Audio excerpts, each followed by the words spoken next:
Actualment, el que és l'administració de finques, d'acord amb el decret que va sortir al juny, no hi ha obligació de fer les reunions de comunitats de propietaris fins a l'abril del 2021. Les comunitats de propietaris estan vives, segueixen havent-hi decisions que s'han de prendre, segueixen havent-hi diferents punts a tractar. La no obligatorietat de fer reunions no vol dir que no es puguin fer.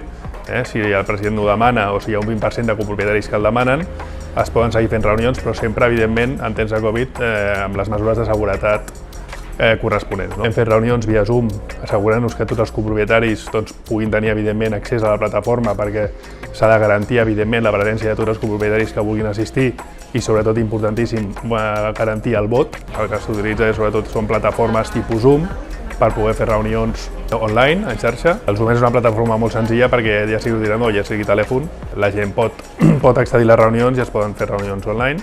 No puc deixar de comentar l'administrador virtual o l'administrador online, que nosaltres també tenim aquest servei, on tots els copropietaris de les diferents comunitats que administrem es poden connectar via online amb un password i poden veure la informació de la seva comunitat, ja sigui les antigues liquidacions, les factures, i d'aquesta manera poden estar al dia de tot el que va passar amb la comunitat de propietaris. Podem accedir a l'administrador virtual, que tenim aquí a banda dreta. Si ets el president de la comunitat accediràs a coses genèriques, com rebuts, i si ets un usuari particular, doncs podràs accedir als teus rebuts, no als dels teus veïns, però sí a tota la documentació comunitària. Després també estan guanyant molta força el que són els acords sense reunió, que és enviar a tots els copropietaris via digital també, o via correu, totes les preguntes pactades amb el president, on poden dir sí, no i abstenció, i d'aquesta manera la comunitat pot seguir tirant endavant i pot seguir prenent decisions, aprovant liquidacions, canviar el que és el president, si s'ha de fer una comissió d'obres, etc. Tens algun dubte en el que és la gestió de patrimoni, assegurances,